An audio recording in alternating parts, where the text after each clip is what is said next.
I recently had an interesting trophy draft where I not only didn't identify my archetype until pack 3, but I even added a splash of a fourth color in pack 3, all without any fixing prior to that.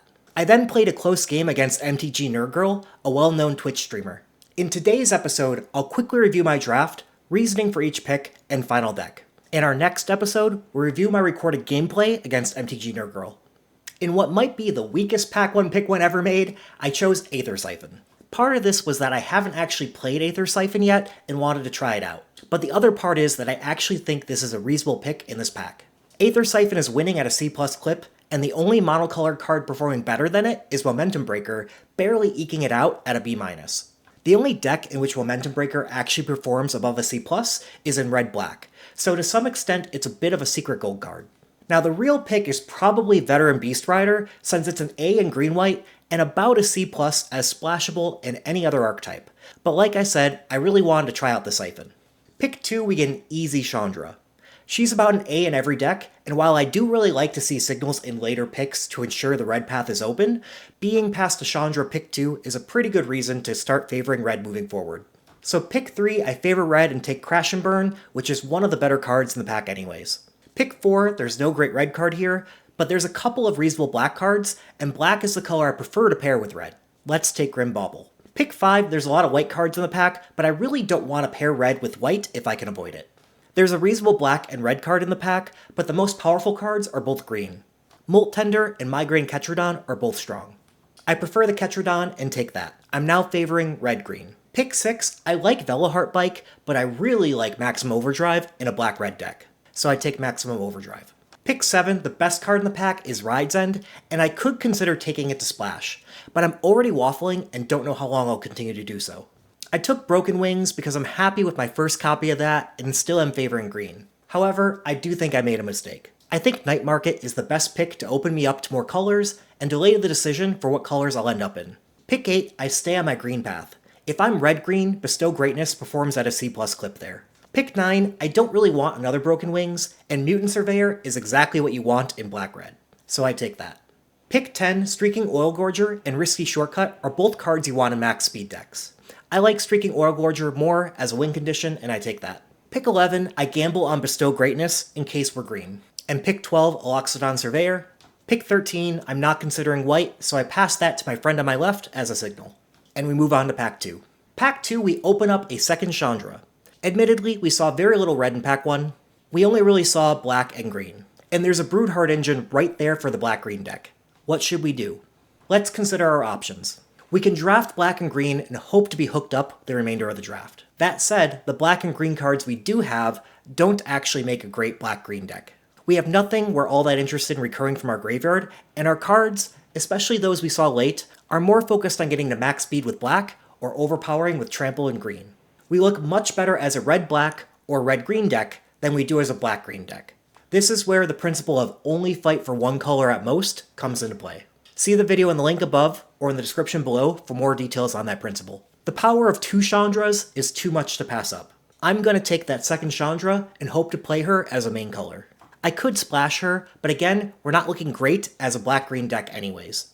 Let's take Chandra and start forcing red. Pick 2, there's no great red card for us.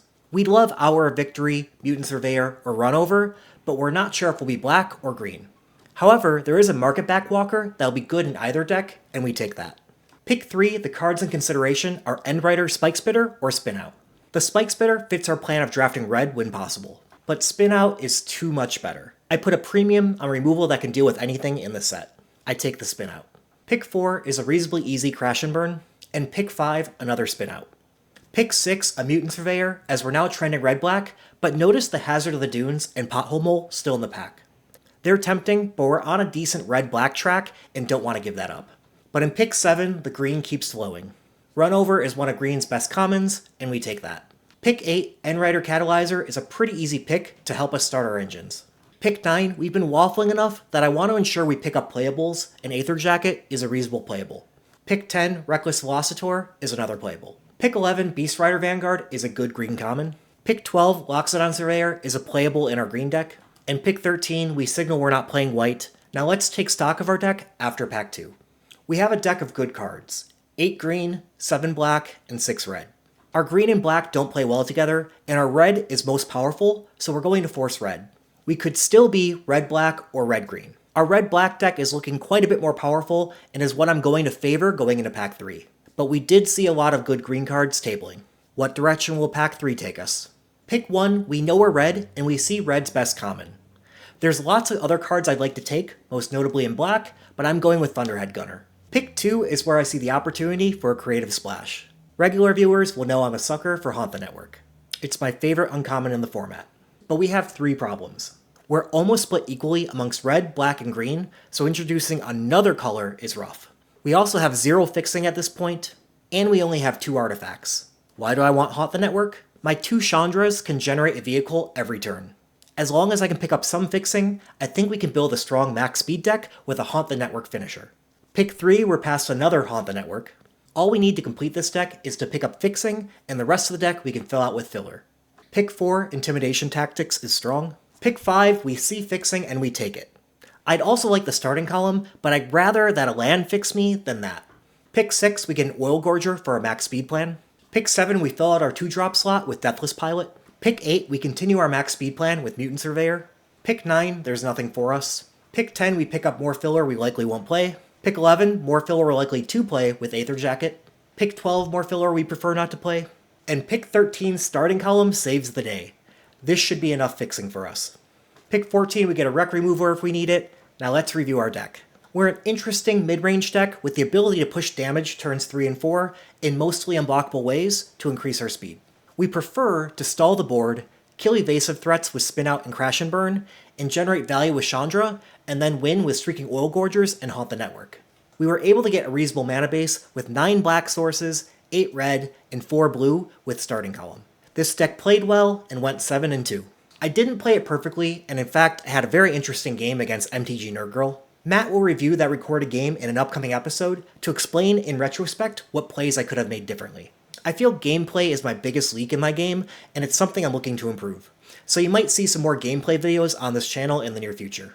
That's all for today. See you next time when we'll face MTGNerdGirl. See you then.